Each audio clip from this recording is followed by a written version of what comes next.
naskah kuno yang tertulis tahun 1719 Masehi. Manuskrip ini adalah tentang jejaring ulama di Nusantara. Apa yang menarik dari manuskrip tersebut? Tentang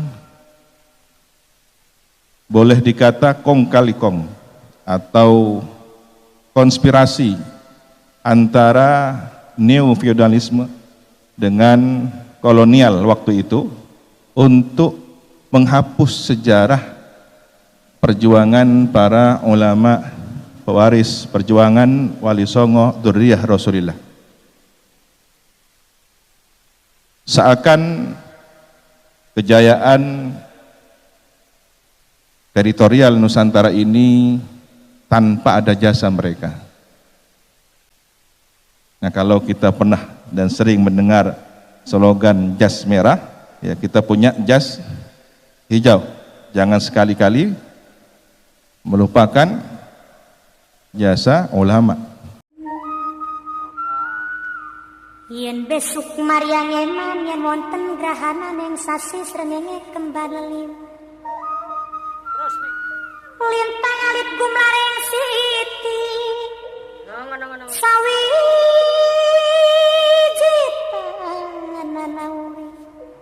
Sawiji tanana urip mung isun karo sampean mati amung kang swarga. Assalamualaikum warahmatullahi wabarakatuh. Waalaikumsalam warahmatullahi wabarakatuh. Bismillahirrahmanirrahim. Alhamdulillahi rabbil alamin. Wa bihi nasta'inu ala umri dunya waddin. Wassalatu wassalamu ala asyrafil anbiya'i wal mursalin. Sayyidina Muhammad wa ala alihi wa sahbihi ajma'in. Qala rabbi shrah li sadri wa yassir li amri wahlul 'uqdatam min lisani yafqahu qawli. Amma ba'du. Hadratal muhtaramin, para alim, para guru besar, para tuan guru, seluruh jajaran pengurus wilayah Nahdlatul Ulama Nusa Tenggara Barat, baik jajaran syuriah maupun tanfidiyah, seluruh banom, seluruh tokoh yang hadir pada kesempatan yang insya Allah penuh dengan keberkahan di siang hari ini. Hadirin hadirat muslimin muslimat nahdiyin nahdiyat hafidhakumullahu jami'an. Kita senantiasa berharap dijaga oleh Allah Subhanahu wa taala sihah wal afiat dan membawa iman Islam husnul khatimah. Para masyayikh, para tuan guru, para guru besar dan seluruh yang hadir, beberapa waktu yang lalu saya tidak sengaja menemukan satu artikel tentang manuskrip naskah kuno yang tertulis tahun 1719 Masehi. Manuskrip ini adalah tentang jejaring ulama di Nusantara yang kategorinya menurut Bapak Guruta Ahmad Baso kategori manuskrip atau naskah Bali Lombok. Jadi ada jejaring yang di situ dibagi per zona, jadi wilayah Jawa, Bali, Lombok, Ternate dan seterusnya hingga Papua yang memetakan tentang jejaring ulama para penerus Wali Songo, khususnya ulama Dzurriyyah Rasulillah sallallahu alaihi wasallam.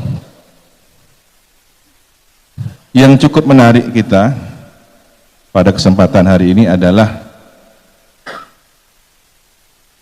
tentang kegelisahan kegelisahan penulis manuskrip tersebut dengan berulang kali menyebut nama Sunan Giri, nasihat Sunan Giri, nasihat Sunan Giri. Bagaimana seharusnya kita menjaga sejarah tentang jasa ulama yang secara khusus disebut keturunan baginda Nabi Muhammad SAW, penerus perjuangan Wali Songo. Di sini kami dapat membaca bahwa jejaring itu sudah terbangun sejak lama, yang kemudian dikokohkan, dilanjutkan kembali di era Hadratus Syekh Kiai Hasyim Asy'ari. Bagaimana beliau sangat rajin murasalah, koresponden dengan para tuan guru, para ulama di sini. Dan tidak heran kalau kemudian di Pulau Lombok ini warga NU-nya cukup banyak, karena memang dari sejarah panjang tersebut kita bisa kembali membaca hubungan ruhani, hubungan tidak hanya secara tertulis, tapi kami yakin beliau adalah seorang arif billah, para wali Allah, kekasih Allah yang saling terhubung ruhani mereka, dan keberkahannya kita rasakan pada hari ini. Alhamdulillah. Apa yang menarik dari manuskrip tersebut tentang,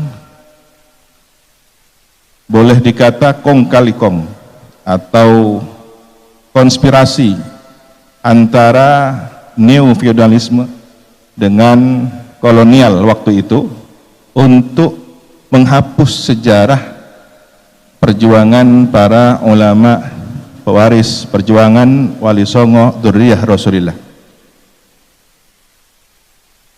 Seakan kejayaan teritorial Nusantara ini tanpa ada jasa mereka. Nah, kalau kita pernah dan sering mendengar slogan jas merah, ya kita punya jas hijau. Jangan sekali-kali melupakan jasa ulama, sejarah ulama. Nah, ini yang harus terus dikawal oleh Nahdlatul Ulama. Dan boleh jadi konspirasi itu dalam bentuk yang lain di masa-masa yang akan datang, entah bernama neokapitalisme yang kemudian menawarkan pariwisata, menawarkan investasi di tanah kita sendiri, yang pada akhirnya kita harus mengkhawatirkan tidak menjadi tuan di tanah sendiri. Wal'iyadzubillah, semoga terhindar dari hal tersebut. Dan ujung tombaknya sekali lagi harus kita sebagai penerus, pelanjut, dan pengkhidmah perjuangan para ulama tersebut. Mengingat bahwa sejarah pintu masuk peradaban Islam di Nusantara ini adalah perairan, pantai, ya, sangat terbuka sekali. Hal yang negatif pun terbuka, yang positif pun terbuka.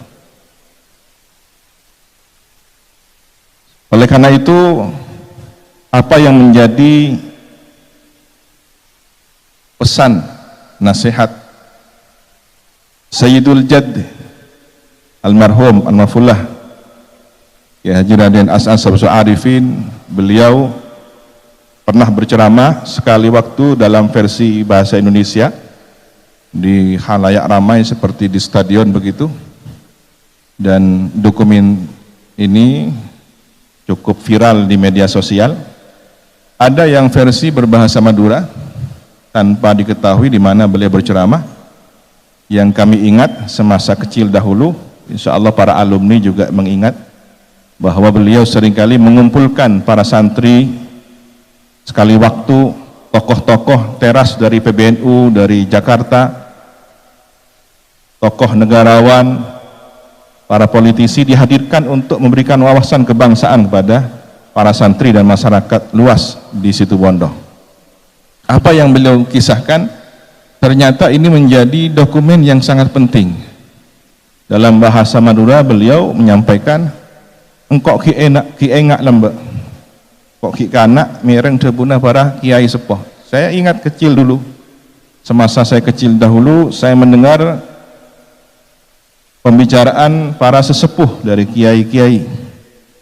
Nah, ini diduga beliau mendengarkannya semasa mondok di Syekhona Khalil Al-Bangkalani, karena di usia antara 7 hingga belasan tahun pernah juga beliau di Kiai Imam Tengkinah. Nah, antara dua pesantren itulah beliau masa kecil hingga remaja berada di bimbingan tarbiyah para ulama al-amilin, al-arifin. Syekhuna Khalil seringkali didatangi para tokoh-tokoh ulama nasional. Sebelum tahun 24 ya, tahun 20-an pernah ada 60 ulama berkumpul di Surabaya menyampaikan kegelisahan ketika itu tentang fenomena yang ini sangat diduga kuat produk impor. Jadi Islam yang sengaja didesain oleh penjajah, oleh kolonial untuk menghancurkan akar keagamaan di Nusantara ini. Mereka dilarang untuk berziarah kubur, mereka dilarang untuk tawasul, mencium tangan para ulama, tabarukan, dan seluruh ritual tradisi yang sangat identik dengan Nahdlatul Ulama hari ini. Kegelisahan itu tidak kemudian menemukan solusinya sampai 44 ulama bertemu di Bangkalan di Kiai Muntaha kalau tidak salah ingat. Nah, disitulah mungkin Kiai As'ad mendengarkan para sesepuh dari ulama berkisah adanya tulisan naskah kuno. Lagi-lagi ini manuskrip ya, karena kita sangat kehilangan tokoh-tokoh manuskrip. Padahal kalau melihat peradaban sastra di awal itu, bagaimana kemudian para pelajar dari berbagai agama di Nusantara ini, baik di Tanah Jawa, di Bali, di Lombok, belajar menulis pekon. Bagaimana kemudian mereka menerjemahkan Bismillahirrahmanirrahim dengan sang sekerta Ono Coroko. Jadi tradisi tulis menulis, tradisi keilmuan ini mewarnai kehidupan para ulama, para dai-dai kita di masa itu. Apa yang tertulis? Kata Kiai As'ad mengutip diskusi para kiai sepuh bahwa Sunan Ampel Raden Ahmad rahmatullah semasa mengaji, bermukim atau mondok di kota Madinah kira-kira 4 abad yang silam ya, karena beliau seusia Imam Abdullah bin Alawi Al-Haddad Sahibur Ratib, yang saya berterima kasih ratibnya dibaca di kantor PWNU ini sehingga menjadi tambahnya nilai rohani spiritual para pengurus dan seluruh warga NU khususnya di NTB. Mudah-mudahan istiqomah. Nah, ternyata Sunan Ampel ini semasa mengaji di Madinah, beliau mendapatkan suatu karomah, bisa muwajahah, berdialog langsung dengan baginda Rasul Sallallahu Alaihi Wasallam, yang beliau mewasiatkan, bawalah ajaran Islam ahli sunnah wal jamaah ini ke negeri Kiai As'ad sebutnya Indonesia. Nah, saya tidak tahu pasti apakah di manuskrip itu, naskah itu tertulis Indonesia ataukah riwayat bil makna dari Kiai As'ad. Boleh jadi kedua-duanya. Jika kemungkinan yang pertama, itu adalah lafadz dari Rasulullah, berarti Rasulullah sudah menyebut Indonesia kepada Sunan Ampel. Jika itu adalah riwayat bil makna, teritorial Nusantara adalah bagian dakwah yang sudah mendapatkan nadrah Rasulullah, sudah dipandang oleh batin Rasul, sehingga Sunan Ampel ditugaskan untuk menyampaikan ajaran Ahlus Sunnah wal Jamaah di negeri ini. Oleh karena itu, merawat ajaran yang telah disampaikan oleh para sunan, para wali songo ini, hingga diteruskan oleh para ulama, para kiai, tuan guru, hampir di seluruh pelosok negeri ini, adalah amanat baginda Rasulullah sallallahu alaihi wasallam. Dan itu adalah dalil, adalah hujjah. Ada 4 riwayat hadis tentang melihat Nabi, ya, man ra'ani faqad ra'ani, man ra'ani fil manam faqad ra'ani fil yaqadah, dan beberapa riwayat lainnya yang menyatakan bahwa akurasi dari validitas tentang hadis melihat Nabi ini adalah benar. Ini perlu disampaikan bagi yang tanya dalil, kan begitu ya, apa dalilnya, kan begitu. Kalau yang hadir ini insya Allah tidak perlu dalilnya, karena ulama kita sudah dalil, tuan guru kita sikapnya saja sudah dalil. Tapi ini sebagai hujah kita bahwa apa yang menjadi catatan manuskrip itu ternyata memiliki dalil yang kuat, dan itu tercatat di Keraton Cirebon yang disalin dalam bahasa Sangsekerta di Keraton Yogyakarta, mungkin juga di Leiden atau di beberapa perpustakaan di luar negeri lainnya. Nah, ini yang kita kehilangan akar sejarahnya, sehingga kadang-kadang hari ini para warga NU begitu ditanya, apa dalil kamu mengamalkan ini dan itu dan semacamnya, ya karena kita tidak biasa membantah dan tidak terbiasa panjang lebar tentang dalil, ya sudah ikut tuan guru, ikut kiai, yang itu mudah diancam, mudah dipatahkan oleh mereka sedikit-sedikit dengan dalih kullu bid'atin dhalalah. Padahal mungkin ya hafalnya hanya hadis itu saja, tetapi bisa menghabisi kader-kader muda kita yang lemah. Nah, ini titip, mudah-mudahan sejarah ini bisa dibukukan dengan baik dan terus disampaikan. Saya tidak bosan-bosan di berbagai forum ke-NU-an untuk menyampaikan kisah ini. Nah, Kiai As'ad juga pernah menyampaikan di hadapan para santri tentang kalimat khittah ma'hadiyah. Jadi beliau tidak hanya mempopulerkan khittah NU yang kembali kepada khittah di mana telah pernah dituliskan oleh Hadratus Syekh dalam risalah Ahli Sunnah wal Jamaah. Beliau dengan tulisan tangannya sendiri menuliskan khittatus salaf.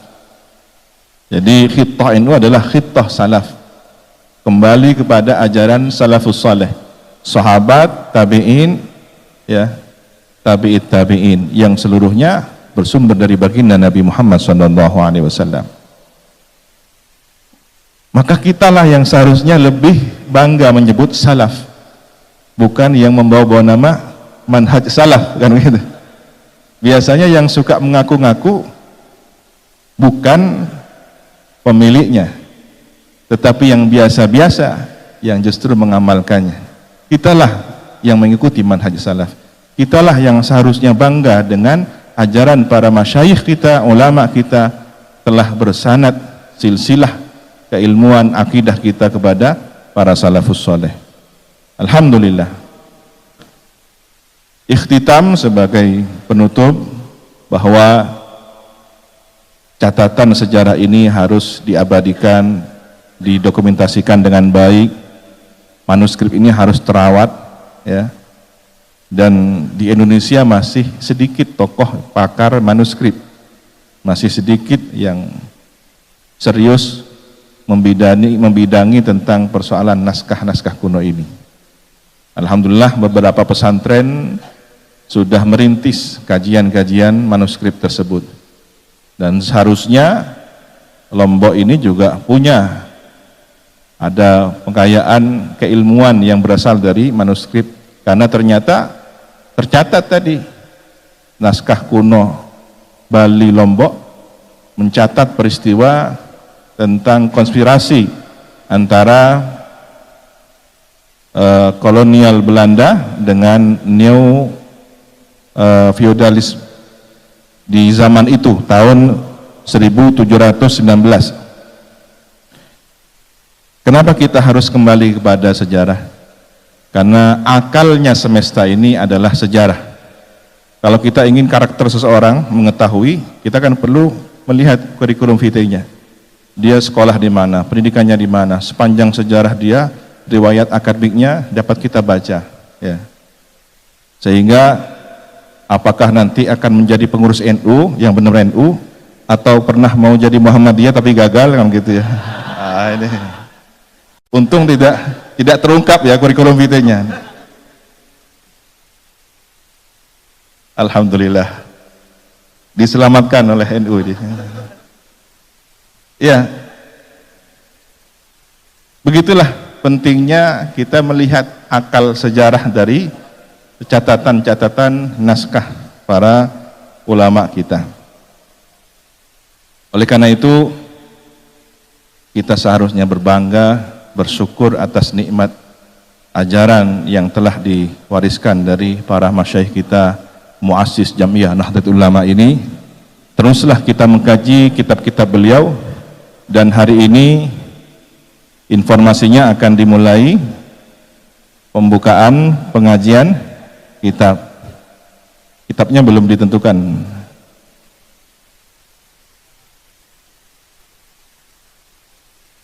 Barakallahu fikum. Nah,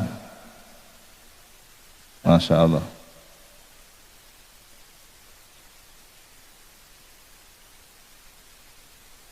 Barakallahu fikum. Dan itu entah ini janjian atau bagaimana, sekarang di mana-mana marak sekali. Jadi mulai dari MWJNU, bahkan di Ranting, kemudian di PC-PCNU, di beberapa PWNU juga memulai kajian-kajian semacam itu. Apakah ini tanda-tanda satu abad NU kembali kepada kejayaannya? Sanu'iduha siratahal ula, ketika tongkat sudah kembali dari perubahan mukjizat ular menjadi tongkat kembali, maka kita berharap NU kembali kepada hakikat perjuangannya. Amin ya rabbal alamin. Alhasil, marilah kita menjadi pengkhidmah. Kalau dulu guru kita, orang tua kita membawa tongkat dan tasbih, maka hari ini kita membawa Nahdlatul Ulama sebagai organisasi perjuangan yang memiliki nilai spiritualitas seperti tasbih dan nilai organisasi seperti tongkat. Barakallahu fikum wa dumtum fi khairin. Al-afwa minkum. Allahumma hdina siratal mustaqim. Wassalamu alaikum warahmatullahi wabarakatuh.